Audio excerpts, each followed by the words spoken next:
Hello student, कैसे हैं आप लोग। आज मैं जिस टॉपिक को लेके आया हूँ वो है एवोल्यूशन एंड मेजरमेंट और assessment in science teaching. Science teaching कहें या कोई भी टीचिंग कहें, ये सभी सब्जेक्ट में बहुत ज़रूरी है। जैसे कि आप जानते हैं मूल्यांकन और मापन, जहाँ कि मापन को मेजरमेंट भी बहुत जगह कहा जाता है और असेसमेंट भी कहा जाता है, और जो मूल्यांकन है उसे एवोल्यूशन कहते हैं। तो आप जानते हैं कि जो एवोल्यूशन है, जो जो पूरी प्रक्रिया होती है शिक्षण की, और उसका महत्वपूर्ण एक पार्ट होता है। तो शिक्षण प्रक्रिया का एक महत्वपूर्ण अंग होता है ये। लेसन प्लानिंग में भी आपने देखा कि एवोल्यूशन का एक उसमें एक पार्ट है। बीएस ब्लूम के टेक्सोनोमी में भी आपने देखा टेक्सोनोमी में कि एवोल्यूशन उसका एक महत्वपूर्ण हिस्सा है। तो बात करते हैं विज्ञान विषय में शैक्षिक मापन और मूल्यांकन को। तो यहाँ पे मैं शैक्षिक इसलिए जोड़ रहा हूँ क्योंकि कोई भी क्षेत्र आज ऐसा नहीं है कि जहाँ पे मापन और मूल्यांकन नहीं किया जाता है। लेकिन हम शिक्षा के क्षेत्र में बात करेंगे तो इसको यहाँ पे हम शैक्षिक मूल्यांकन कहेंगे। दरअसल मूल्यांकन के आधार पर हम पता कर पाते हैं कि जो छात्र है स्कूल में, विद्यालय में, उसने कितना सीखा है, यानी कि उसको जो ज्ञान है उसने कितना अर्जन किया है। मूल्यांकन के द्वारा ही छात्र की किसी विषय में हम उसकी रुचियों का पता कर सकते हैं, कमियों को देख सकते हैं, और उस विषय में उसकी प्रतिभा को हम जान सकते हैं कि वो उसमें आगे कितना अचीव कर सकता है। डेफिनेशन की बात करूँ, मैं अभी मूल्यांकन की बात कर रहा हूँ, तो डेफिनेशन की बात करूँ, एम डेंडेकर ने कहा है कि मूल्यांकन इस बात की ओर निश्चित करता है कि विद्यार्थी किस सीमा तक शिक्षण उद्देश्य प्राप्त करने में सक्षम रहा। तो आप जानते हैं कि जो एजुकेशनल ऑब्जेक्टिव्स होते हैं या टीचिंग ऑब्जेक्टिव्स होते हैं, उसने किस हद तक उनको प्राप्त किया, ये मूल्यांकन हमें बताता है। इसमें बहुत ज़्यादा इम्पोर्टेंट हो जाता है कि क्यों मूल्यांकन की आवश्यकता होती है।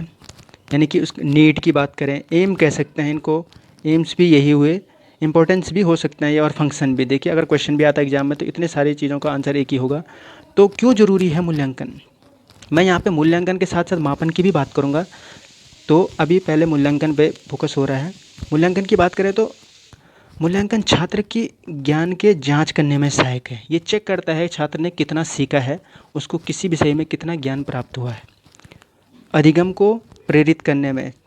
और आप जानते हैं कि मूल्यांकन के आधार पर ही छात्र क्या होता है, आगे सीखने के लिए प्रेरित होता है। यानी कि मैं कहूँ कि जो एग्ज़ाम का रिजल्ट होता है वो आपको सीखने के लिए कहीं ना कहीं प्रेरित करता है। इसीलिए आपको किसी भी कक्षा में, अगली कक्षा में प्रमोट होने के लिए उससे पहले आपका मूल्यांकन किया जाता है। तो छात्रों को अधिगम के लिए प्रेरित करता है मूल्यांकन। देखा होगा आपने, एग्ज़ाम नज़दीक आपके नज़दीक आते हैं तो आप पढ़ने के लिए क्या हो जाते हैं, मोटिवेट हो जाते हैं। तो कहीं ना कहीं मूल्यांकन ही एक ऐसा आधार है। जैसे कि इसी बार देखा होगा आपने, जब हमने कहा कि आपके मार्क्स इससे जुड़ेंगे तो आपने असाइनमेंट फटाफट जमा कर दिए, तो कहीं ना कहीं आपको सीखने के लिए प्रेरित किया उन्होंने। देखिए व्यक्तिगत विभिन्नताओं की जानकारी प्राप्त करने में, मूल्यांकन के आधार पर आप कक्षा में जो इंडिविजुअल डिफरेंसेस होते हैं बच्चों के बीच, उसका पता करने में, पता लगा सकते हैं। निदान करने में, ये निदान यानी कि जो भी डायग्नोसिस होते हैं, छात्रों की कमजोरियों का पता लगाया जाता है। यानी कि जो कक्षा में कौन कौन से कमज़ोर छात्र हैं उनका पता हम मूल्यांकन के आधार पर लगा सकते हैं, और उसके बाद उनके लिए हम रेमेडियल टीचिंग की व्यवस्था कर सकते हैं ताकि वो उस क्षेत्र में आगे बढ़ सकें जिस क्षेत्र में वो कमज़ोर हैं। शिक्षण की प्रभावशीलता ज्ञात करने में, अब देखिए मूल्यांकन सिर्फ ना छात्रों के लिए इंपॉर्टेंट है बल्कि मैं टीचर के लिए भी बहुत इंपॉर्टेंट होता है।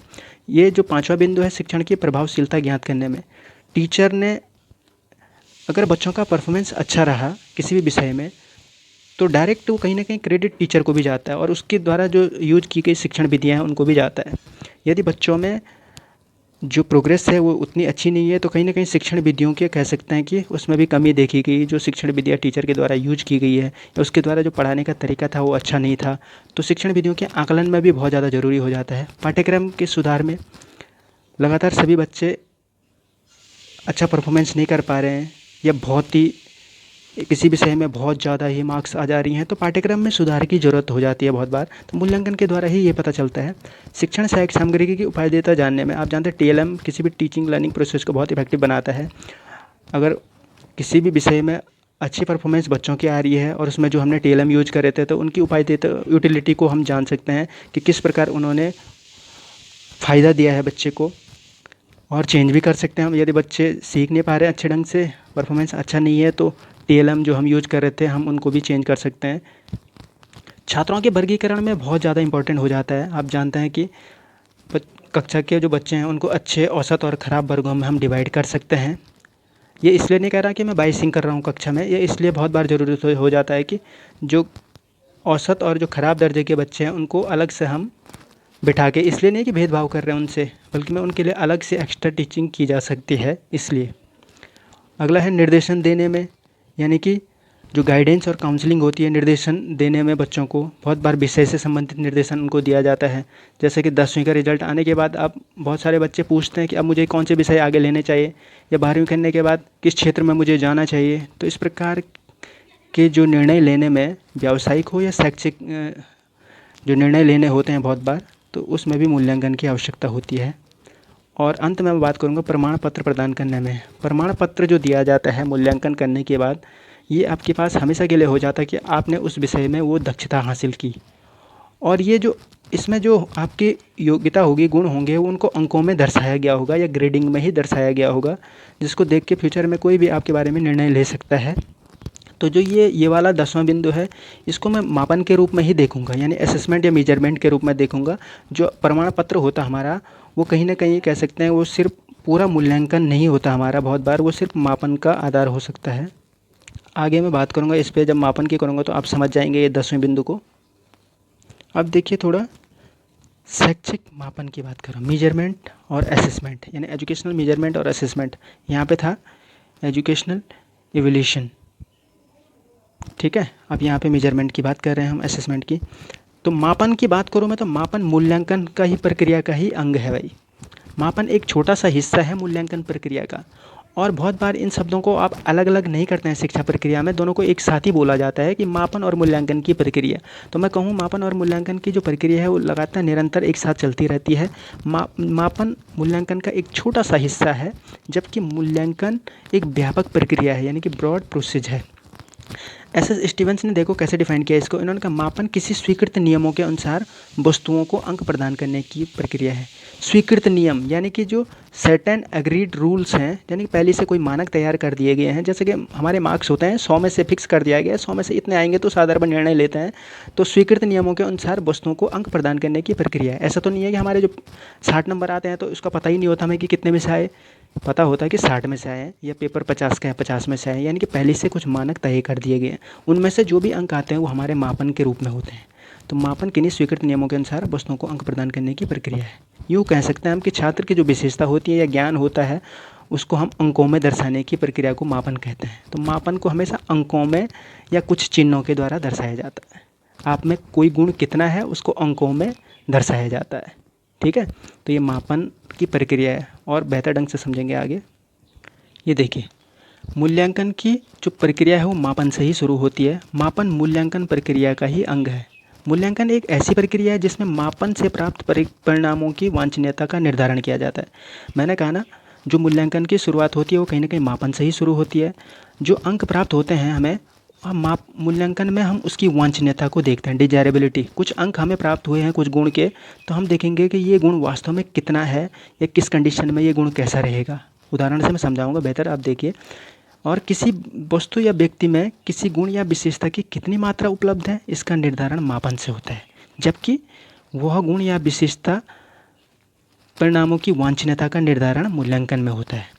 मापन दो प्रकार से होते हैं। देखो, मापन असेसमेंट की बात कर रहा हूँ या मेजरमेंट की बात कर रहा हूँ मैं।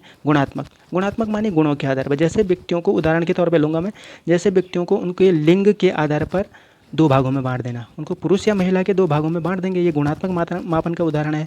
और मात्रात्मक मापन का उदाहरण यानी क्वांटिटेटिव, ये क्वालिटेटिव हुआ, ये क्वांटिटेटिव मेजरमेंट हुआ। इसमें गुण की मात्रा प्रकट होती है। जैसे कि व्यक्तियों को लंबाई के आधार पर वर्गीकृत करना, 5 फुट के एक तरफ, 6 फुट के एक तरफ, तो लंबाई के आधार पर हमने वर्गीकृत किया। तो ये मात्रात्मक जो मापन का उदाहरण होगा। समझ गए आप? तो ये देख सकते हैं आप। अब मैं क्लियर कर देता हूँ आपको कुछ अंतर बता के, कुछ उदाहरणों से बेहतर ढंग से, कि मापन और मूल्यांकन में कैसे हम अंतर कर सकते हैं। देखो, मापन की अपेक्षा मूल्यांकन की प्रक्रिया हमेशा व्यापक होती है। ये आप समझ सकते हैं कि जो मूल्यांकन होता है वो ब्रॉड वे में चलती है। मापन कुछ पेपर के आधार पर, कुछ चंद प्रश्न पत्र के आधार पर किसी विषय में हम मापन कर सकते हैं, लेकिन उसकी वांछनीयता उसकी डिजायरेबिलिटी कितनी है बच्चे में, ये मूल्यांकन के आधार पर ही निर्णय लिया जा सकता है। मापन में गुण की मात्रा का पता चलता है, परंतु मूल्यांकन में उस गुण की ज़रूरतों का पता चलता है। यानी कि जैसे कि गणित में 100 में से 60 नंबर आए, तो 60 नंबर उसके जो मापन को बता रहे हैं, लेकिन क्या वो 60 नंबर उसके गुण को बता पा रहे हैं? गणित में उसकी क्वालिटी कैसी है, नहीं बता पा रहे हैं। वो मूल्यांकन ही बता पाता है। समझ गए? इसीलिए आपने देखो कि आजकल एजुकेशन के पैटर्न में इंटरनल और एक्सटर्नल एग्ज़ाम का एक बड़ा बोलबाला चला है, क्योंकि इंटरनल जो एग्जामिनर होता है वही मूल्यांकन कर पाता है, जबकि एक्सटर्नल एग्जामिनर जो होता है वो सिर्फ आपका मापन ही कर पाएगा। समझ रहे होंगे बात? उदाहरण से समझिए, छात्रों की शैक्षिक उपलब्धि को अंकों में व्यक्त करना मापन का उदाहरण है। ठीक है, जो भी एजुकेशनल अचीवमेंट होते हैं उनको अंकों में दिखाना। जैसे गणित में 85 नंबर आना एक प्रकार का मापन है, परंतु अगली कक्षा में गणित विषय उसके लिए कितना उपयोगी है। सपोज 10वीं में गणित में 85 आई, अब 11वीं में बायो लेना है या गणित लेना है, ये किस आधार पर डिसाइड हो रहा है? अंकों के आधार पर। कुछ लोग कर लेते हैं अंकों के आधार पर, लेकिन आपको पता आगे क्या होने वाला है स्थिति। अगर आपने मूल्यांकन के आधार पर नहीं लिया आगे जो सब्जेक्ट आप लेना चाह रहे हैं, तो वो आपका फ्यूचर ख़राब कर सकता है। तो अगली कक्षा में गणित विषय उसके लिए कितना उपयोगी है यह देखा जाना चाहिए। यह मूल्यांकन का एक उदाहरण है। तो मूल्यांकन में देख सकते हैं आप, उस गुण की सिर्फ मात्रा नहीं देखी जाती बल्कि में डिजायरेबिलिटी भी देखी जाती है। इसमें उसके गणित में संपूर्ण वर्ष भर की उपलब्धियों को देखने पर ही निर्णय ले सकते हैं, और वो उसके टीचर हो सकते हैं जिन्होंने उसको साल भर पढ़ाया, उसके माता पिता हो सकते हैं जो उसकी कैपेबिलिटी और कैपेसिटी को जानते हैं गणित विषय में। ऐसे भी हो सकता है कि इसके तो फिर भी अच्छे अंक है, कुछ बच्चे ऐसे हो सकते हैं कि 10वीं में सिर्फ 50 अंक प्राप्त करें, लेकिन वो गणित में उनकी कैपेबिलिटी और कैपेसिटी बेहतर हो, वो 11वीं में फिर भी गणित ले। मूल्यांकन के आधार पर ही निर्णय लेंगे आप। ठीक है, एक दूसरा उदाहरण लेते हैं। एक उम्मीदवार ने पुलिस भर्ती की परीक्षा में 1 घंटे में कुछ किलोमीटर दूरी तय की। ये दूरी मापन का एक उदाहरण हो सकता है, परंतु उम्मीदवार ने जो यह दूरी 1 घंटे में पूरी की पुलिस भर्ती प्रक्रिया के लिए, क्या ये सही है? अब यहाँ पे क्या देखा जा रहा है? क्या जो 1 घंटे में उसने दूरी तय की पुलिस भर्ती प्रक्रिया के लिए वो सही है क्या मानकों पे? तो यह मूल्यांकन का एक उदाहरण है। आप देख सकते हैं कि मूल्यांकन प्रक्रिया में डिजायरेबिलिटी चेक हो रही है, वांछनीयता, क्या उसके लिए ये उचित है? उचित अनुचित का ध्यान कहाँ पे दिया जा रहा है? मूल्यांकन में दिया जा रहा है, जबकि मापन में सिर्फ अंक ही दिए जा रहे हैं, मात्रा देखी जा रही है। ठीक, तो अब मैं आपके लिए बताने जा रहा हूँ, क्योंकि आप भी शिक्षक बनने जा रहे हैं, आप ट्रेनिंग ले रहे हैं, तो फ्यूचर में एज ए टीचर आपको हमेशा कक्षा में जो भी हैं छात्रों का सिर्फ मापन न करके उनका मूल्यांकन करना चाहिए। मापन और मूल्यांकन को आप समझ चुके हैं, जहाँ की मापन में सिर्फ मात्रा स्वरूप कुछ अंक प्रदान किए जाते हैं कुछ स्वीकृत नियमों के अनुसार, जबकि मूल्यांकन में उन गुणों की विशेषताओं की में कितनी डिजायरेबिलिटी है ये भी देखा जाता है। तो बेहतर है कि मूल्यांकन करना। तो किसी भी छात्र का मूल्यांकन उसकी वर्ष भर की कह सकते हैं कि जो एक्टिविटीज़ होती हैं उस पर आधारित होती हैं। इसीलिए आजकल जो को करिकुलर एक्टिविटीज़ हैं उनको भी ध्यान में रखकर छात्र का मूल्यांकन किया जाता है। तो संपूर्ण वर्ष भर में जो भी वो संपूर्ण कार्य करता है वो सभी चीज़ मूल्यांकन प्रक्रिया में शामिल होते हैं, जबकि मापन में सिर्फ कुछ समय के लिए कुछ एक प्रश्न पत्र के द्वारा जो अंक प्राप्त होते हैं वो सम्मिलित होते हैं। तो अब आप समझ गए होंगे कि कौन सा बेहतर है, लेकिन ध्यान दें दोनों एक दूसरे के पूरक हैं। मापन की प्रक्रिया भी चलेगी तभी मूल्यांकन आप कर पाएंगे। तो ये आज का टॉपिक था, क्योंकि मापन और जो मूल्यांकन चल रहा है ये काफ़ी लेंथी टॉपिक है, तो इसको मैं 2-3 पार्ट्स में बनाऊंगा इस वीडियो को। अभी के लिए इतना ही, धन्यवाद।